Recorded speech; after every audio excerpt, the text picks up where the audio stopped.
और मेरे चटोरों कैसे हुआ। हम सभी को मतलब चीज़ बर्स्ट पिज़्ज़ा पसंद है कि नहीं। वो मतलब चीज़ से लबालब भरती रहता है, लेकिन घर में बनाने जाते हैं तो सोचते हैं इसमें चीज़ कौन सी डालनी है, इसमें बेकिंग कैसे करनी है, इसमें यीस्ट डलेगा कि नहीं। तो बहुत जने आप बोलते हो कि यमन भाई हम लोग यीस्ट नहीं खाते, आज वही काम करेंगे। मतलब बिना अवन के कढ़ाई के अंदर हम लोग बनाएंगे चीज़ बर्स्ट पिज़्ज़ा। आप देख सकते हो बहुत ही ज़्यादा बढ़िया तरीके से बना है। इसमें यीस्ट भी नहीं डालना पड़ेगा और फूला भी अच्छी तरह है, चीज़ से भी लबालब भरती है और टेस्ट इसका फैंटास्टिक है दोस्तों। आप सभी को बहुत पसंद आएगा। अभी के लिए रेसिपी शुरू करें क्या? अरे हाँ दोस्तों, क्या आपने देखा ऊपर की चीज़ भी अच्छी तरह पकी है। तो दोस्तों रेसिपी शुरू करते हैं। सबसे पहले तो हम लोग क्या करेंगे, बेस बनाएंगे घर में चीज़ बर्स्ट पिज़्ज़ा बनाने के लिए। मैंने यहाँ पर एक परात ली है और परात के ऊपर मैंने आपको सारे इंग्रेडिएंट भी दिखा दिए। बेसिक चीज़ें है दोस्तों। मैंने यहाँ पर है ना 3/4 कप मैदा इस्तेमाल करा है, जो होता है लगभग 100 ग्राम के आसपास। आप चाहो तो यहाँ पर अभी आटा भी इस्तेमाल कर सकते हो, गेहूं का आटा। मैदा के साथ ही में मैंने यहाँ पर है ना 1 चम्मच चीनी डाली है, शक्कर, उसी के साथ में नमक डाला है 1 चम्मच। अब हम लोग इसमें क्या करेंगे, बेकिंग पाउडर डालेंगे और साथ ही में बेकिंग सोडा डालेंगे। मैंने यहाँ पर 3/4 चम्मच बेकिंग पाउडर और 1/4 चम्मच बेकिंग सोडा यानी खाने का सोडा इस्तेमाल करा है। हम लोग में से बहुत जने कंफ्यूज हो जाते हैं कि ये दोनों में से डिफरेंस क्या है। दोस्तों बेकिंग पाउडर जो होता है वो कॉम्बिनेशन होता है बेकिंग सोडा का और एक एसिड का, जैसे कि क्रीम ऑफ टार्टर हो गया या फिर सिट्रिक एसिड हो गया। उसी के साथ में कॉर्नफ्लावर भी मिलाया हुआ होता है। और बेकिंग सोडा जो होता है वो एक नॉर्मल एसिड ही हो गया, मतलब खाने का सोडा हो गया या फिर मीठा सोडा हो गया। बेकिंग पाउडर आपको ऐसी डिब्बी में मिलेगा बाज़ार में। बेकिंग पाउडर आपको कभी भी खुली पैकेट में नहीं मिलेगा। और जो बेकिंग सोडा होता है या फिर खाने का सोडा होता है ना, वो ऐसी पैकेट में मिलेगा। तो दोस्तों मैंने आपको थोड़ा बहुत डिटेल दे दिया ये बेकिंग पाउडर बेकिंग सोडे के बारे में। मैंने यहाँ पर 3/4 चम्मच बेकिंग पाउडर डाला है और 1/4 चम्मच बेकिंग सोडा, दोनों को हम लोग इसमें डाल दिए हैं। अब इसको अच्छी तरह मिक्स करेंगे दोस्तों हाथ से। उसके बाद हम लोग इसमें दही डाल देंगे। मैं यहाँ पर है ना बाज़ार की दही इस्तेमाल कर रहा हूँ, आप घर की भी इस्तेमाल कर सकते हो, कोई प्रॉब्लम नहीं आएगी। अगर आपके पास घर में खट्टी दही है या फिर पुरानी दही है तो और अच्छा रिजल्ट आएगा दोस्तों। तो आपको ये जो आटा है ना एकदम नरम लगाना है दही डालकर। जैसे जैसे आप आटा लगाओगे ना, आप देखोगे कि ये जो आटा है ना बहुत ही हल्का बनेगा और एकदम फ्लफी बनेगा। कैमरे में दिखने में समझने में मुश्किल आ रही है, लेकिन जब आप बनाओगे ना तो ऐसा लगेगा कि बुलबुले निकल रहे हैं इसमें से। इंस्टेंट ईस्ट का काम हो रहा है दोस्तों यहाँ पर। अभी ये जो आटा है मैंने लगा तो लिया है, लेकिन ये हल्का सा सख्त है, थोड़ा सा टाइट है। तो अभी हम लोग इसमें क्या करेंगे, और दही डालेंगे। मैंने यहाँ पर 1 चम्मच दही और डाली है। इसी के साथ में मैं यहाँ पर है ना 2 चम्मच तेल डाल रहा हूँ। तेल डालना ज़रूरी है दोस्तों, इससे जो पिज़्ज़ा है वो ज़्यादा नरम बनेगा। अब ये जो आटा है दोस्तों, इसको आपको अच्छी तरह पटक पटक कर है ना नीड करना है। मतलब आपको इसको 4 से 5 मिनट तक कंटिन्यू ऐसे मिक्स कर कर कर इसको नरम करना है। आप चाहो तो इसको ऐसे ज़ोर ज़ोर से पटक सकते हो या फिर हाथ के अपने उंगली से इसको दबा दबा कर नीड कर सकते हो। आप देख सकते हो मैंने ये जो आटा है ये तैयार कर लिया है। अब इसको कोई रेस्ट वेस्ट नहीं देना है, ये जितना मार खाया खा चुका है। फटाफट अभी हम लोग क्या करेंगे, पिज़्ज़ा बनाएंगे। उसके लिए अब मैंने इसके 3 हिस्से कर लिए। आप देख सकते हो उंगली से 3 इंडेंट बना लिए। अब 2 हिस्से जो है वो एक तरफ रखेंगे और एक हिस्सा जो है उसको अलग कर लेंगे। ये क्यों किया हम लोग ने, अगर ये नहीं करेंगे तो आपकी जो चीज़ होती है ना अंदर वाली, वो बाहर निकल जाएगी। बेसिकली ये जो एक हिस्सा हम लोग ने किया है और 2 हिस्सा जो किया है ना, मतलब 1/3 जो हिस्सा है इसको हम लोग पतला बेल कर सेकेंगे तवे पर। इसकी जगह आप पहले से बनी हुई रोटी भी इस्तेमाल कर सकते हो। तो मैंने यहाँ पर क्या किया है, ये जो आटा है ना इसको चिकना कर लिया है 1/3 वाला हिस्सा को। अब हम लोग इसको बेलेंगे। सूखा मैदा छिड़क छिड़क कर आप इसको बेल लीजिए दोस्तों। मैंने यहाँ पर चकला में बेलन के साथ इसको पतला बेल लिया है। इसकी साइज़ जो है ना वो आपकी प्लेट की साइज़ की होनी चाहिए। मैं आज 9 इंच का पिज़्ज़ा बना रहा हूँ दोस्तों। मतलब ये जो आप स्प्रिंग फॉर्म केक टिन देख रहे हो ना, ये 9 इंच की है। ये केक की टिन है दोस्तों, आप देखोगे ये ऐसे बन जाती है। अगर आपके पास ये अवेलेबल नहीं है घर में, कोई बात नहीं दोस्तों, आप ये थाली में भी बना सकते हो, प्लेट में भी बना सकते हो, कोई प्रॉब्लम नहीं आएगी। अगर आपने मेरा पुराना कढ़ाई पिज़्ज़ा का वीडियो देखा था तो मैंने उसमें भी प्लेट में बनाया था। तो स्टील की प्लेट में भी कोई प्रॉब्लम नहीं आएगी दोस्तों। आप वही साइज़ का इसको बेल लीजिएगा जो साइज़ की आप प्लेट इस्तेमाल कर रहे हो। उसके बाद आपको क्या करना है, आपकी जो प्लेट है ना उसको तैयार करना पड़ेगा बटर के साथ, लेकिन वो सब प्रोसेस बाद में करेंगे। अभी आप देख सकते हो कि ये जो है हम लोग का बेला हुआ आटा, इसको मैंने बहुत पतला बेला है, तो ये तैयार है। अब हम लोग क्या करेंगे, एक तवा गरम कर लेंगे और फिर इसको हल्का सा सेक लेंगे। उससे पहले एक छोटी सी टिप देता हूँ दोस्तों, बहुत बार हम लोग की जो रोटी है ना वो चिपक जाती है ना तवे पर।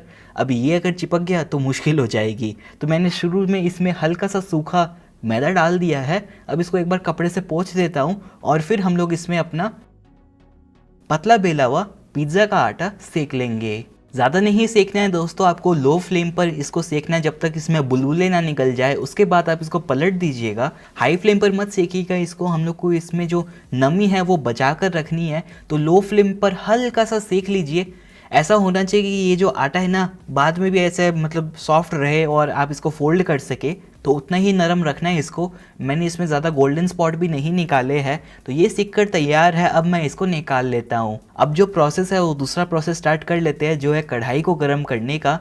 मैंने यहाँ पर एक बड़ी सारी कढ़ाई इस्तेमाल करी है। आप कोई भी बड़ा सारा बर्तन इस्तेमाल कर सकते हो जिसमें आप एक ढक्कन लगा सको। ये बड़ी सारी जो कढ़ाई है आप देख सकते हो, इसमें मैं नमक डाल दूंगा। आप चौंकिए मत, ये जो नमक है मैंने इसको है ना लगभग 20 बार के आसपास इस्तेमाल किया है अभी। उसकी वजह से ये थोड़ा सा लाल और काला लग रहा है, मतलब मैंने इसको 20 बार बेकिंग करने में इस्तेमाल किया है ऐसे ही। तो मैं अभी क्या कर रहा हूँ, इसको कढ़ाई में डाल देता हूँ और फिर इसको हल्का सा फैला दूंगा। ये लगभग है ना पाव किलो नमक था। इसके ऊपर अब हम लोग क्या करेंगे दोस्तों, एक सेपरेटर लगाएंगे हाइट बढ़ाने के लिए। मैंने गैस हाई फ्लेम पर ऑन कर दी है। प्रॉब्लम क्या है कि अगर आप ये जो प्लेट है डायरेक्ट रख दोगे ना नमक के ऊपर, तो एक तो नीचे से आपका पिज़्ज़ा जल जाएगा और दूसरी बात क्या होगी, ये जो नमक है ना ये आपके पिज़्ज़ा के ऊपर आ जाएगा तो ख़राब हो जाएगा दोस्तों। तो उसके लिए आप क्या कर सकते हो, एक बड़ा सारा प्याला इसके ऊपर रख सकते हो, मतलब स्टील का बोल रख सकते हो। कोई भी मेटल की आइटम आप रख सकते हो जिससे है ना कम से कम 2 से 3 इंच हाइट बढ़ जाए नमक के ऊपर, और साथ ही में हीट जो है वो फैल फैल कर ऊपर आए। आप छोटी सी कटोरी भी इस्तेमाल कर सकते हो, या फिर आपके पास अगर कोई ऐसा रिंग कटर हो, ये कुकी काटने में काम आता है, बिस्किट काटने में काम आता है। मेरे पास ये पड़ा है तो मैं यही इस्तेमाल कर रहा हूँ, क्योंकि मैं बहुत टाइम से यही इस्तेमाल कर रहा हूँ, तो एक ही चीज़ को ख़राब कर रहा हूँ। अब हम लोग फटाफट क्या करेंगे, इसमें ढक्कन लगा देंगे और फिर इसको हाई फ्लेम पर गर्म होने देंगे जब तक हम लोग पिज़्ज़ा ना बना ले। उसमें भी 5-7 मिनट तो लगी जाएगी। तो मैंने यहाँ पर एक चकला लिया है। चकले के ऊपर आप है ना मकई का आटा स्प्रिंकल कर सकते हो। मकई का आटा है ये दोस्तों, इसको कॉर्नफ्लावर नहीं बोलते हैं, मेज़ फ्लावर बोलते हैं। मतलब जो हम लोग मक्की की रोटी बनाने में इस्तेमाल करते हैं ना वो आटा है। इसकी जगह आप शुरू में सूखा मैदा भी इस्तेमाल कर सकते हो। तो लीजिए मैंने सूखा मैदा डालकर इसको बेलना स्टार्ट कर दिया है अपने हाथों से। ये जो आटा है ना 2/3 वाला हिस्सा, इसको हम लोग पहले हल्का सा फैला लेंगे। उसके बाद हम लोग ये जो मकई का आटा है ये लगाकर इसको फैला लेंगे। मकई के आटे से क्या होता है, क्रिस्पी टेक्सचर आता है दोस्तों हम लोग के पिज़्ज़ा में, जो बहुत ज़्यादा अच्छा लगता है। फिर से दोस्तों, जो साइज़ होनी चाहिए आपके पिज़्ज़ा के आटे की वो वही साइज़ की होनी चाहिए जो साइज़ का आपका ट्रे है या फिर प्लेट है। तो यहाँ पर मेरी जो 9 इंच की प्लेट है ना उसमें मैं क्या करता हूँ, बटर लगा लेता हूँ अच्छी तरह। ये बहुत इंपॉर्टेंट प्रोसेस है दोस्तों। मैं बहुत बार कढ़ाई में पिज़्ज़ा बनाता हूँ और 1-2 बार भूल जाता हूँ, तो क्या होता है पता है, वो पिज़्ज़ा निकलता ही नहीं है वो प्लेट से, बहुत बार चिपक जाता है और फिर बहुत मुश्किल होती है खाने में। तो आप बटर अच्छी तरह लगाइएगा इसमें। अगर आप चाहो तो तेल भी लगा सकते हो, कोई प्रॉब्लम नहीं आएगी। तो अब हम लोग क्या करेंगे, ये जो हम लोग का बेला हुआ आटा है ना इसको इसके ऊपर रख देंगे। मतलब पहले मैं इसको निकाल लेता हूँ चकले से और फिर हम लोग की जो प्लेट है उसके ऊपर ट्रांसफ़र कर देंगे। आपने देखा कैसे मैंने इसको फोल्ड कर कर हाथ में लेकर इसके ऊपर ट्रांसफ़र कर दिया। अब जो नेक्स्ट स्टेप है दोस्तों, अब हम लोग क्या करेंगे, इसके ऊपर अच्छी तरह छेद बनाएंगे। अगर ये छेद नहीं बनाएंगे ना तो पिज़्ज़ा का जो आटा है वो ज़्यादा फूलने का चांसेस हो जाता है। जैसे रोटी फूलती है ना वैसे बहुत बार ये फूल जाता है। तो हम लोग ने इसके ऊपर अच्छी तरह छेद बना दिए हैं। अब हम लोग क्या करेंगे, इसके ऊपर चीज़ लेकर आएंगे। मैंने बहुत बार है ना दोस्तों ये जो चीज़ स्लाइस आती है और इनो आता है और प्रोसेस चीज़ आती है वो सब से बनाया है। अच्छा बनता है बहुत, लेकिन उसमें बहुत इंग्रेडिएंट है और रेसिपी बहुत लंबी हो जाती है। एक पिज़्ज़ा बनाने में 3 घंटा लग जाता है। उससे अच्छा मैंने क्या सोचा कि इसके साथ बनाते, ये जो चीज़ स्प्रेड आता है ना बाज़ार में, गो ब्रांड का भी आता है, अमूल ब्रांड का भी आता है, इसके साथ बनाते हो रिज़ल्ट है ना 80% अच्छा आता है। मतलब जैसा आपको बाज़ार के होटल में मिलता है ना वैसा तो बिल्कुल बन ही जाता है, लेकिन अगर उससे अच्छा बनाना है तो उसका प्रोसेस भी है दोस्तों। तो आज मैं यही इस्तेमाल कर रहा हूँ गो ब्रांड का, क्योंकि मेरे पास ये पड़ा है पहले से। तो ये वाली पैकेट जो मैं इसको खोल कर इसके ऊपर 2-3 चम्मच रख देता हूँ और फिर इसको हम लोग फैला लेंगे। इसके ऊपर आपको कोई भी वो प्रोसेस चीज़ स्लाइस रखने की ज़रूरत नहीं है, क्योंकि ये पहले से ही उसके अंदर है। मेरा बोलने का मतलब है जो चीज़ स्प्रेड हम लोग इस्तेमाल कर रहे हैं ना, उसके अंदर पहले से ही चीज़ मौजूद है। ये लीजिए दोस्तों, जो हम लोग की चीज़ स्प्रेड जो है मैंने अच्छी तरह फैला ली है, लेकिन अगर आप ध्यान से देखेंगे तो मैंने लगभग कोने में आधी पौनी 1 इंच जो है वो सूखी रखी है। वो आपको वैसे ही रखनी है, अगर आप वैसे नहीं रखोगे तो चीज़ निकलने के चांसेस हो जाएंगे। अब हम लोग क्या करेंगे, जो हम लोग की सेकी हुई रोटी है ना, जो ये मैदे की रोटी है मतलब पिज़्ज़ा के आटे की ही, इसके ऊपर रख देंगे और फिर कोने से इसमें पिंच कर देंगे। पिंच करने के साथ ही में मैं जो काटा है उसके साथ छेद कर रहा हूँ इसमें, ताकि ये खुले ना।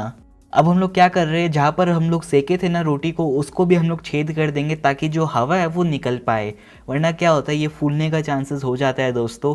तो ये छेद करने के बाद हम लोग इसके ऊपर सॉस बनाएंगे इंस्टेंटली, हम लोग की पिज़्ज़ा वाली सॉस जो मेरे को पसंद है। ऐसे पिज़्ज़ा में मतलब जो ज़्यादा चीज़ के पिज़्ज़ा होते हैं ना, उसमें थोड़ी सी स्पाइसी सॉस अच्छी लगती है। तो मैंने यहाँ पर क्या किया है, 1 चम्मच टोमेटो सॉस लिया है, उसी के साथ में मैंने 1 चम्मच रेड चिली सॉस लिया है, 1 चम्मच मैंने यहाँ पर शेजवान सॉस भी लिया है, और वो टमाटर लहसुन हर्ब वाला फ्लेवर लाने के लिए मैंने हल्का सा इसमें पिज़्ज़ा सॉस भी डाल दिया है।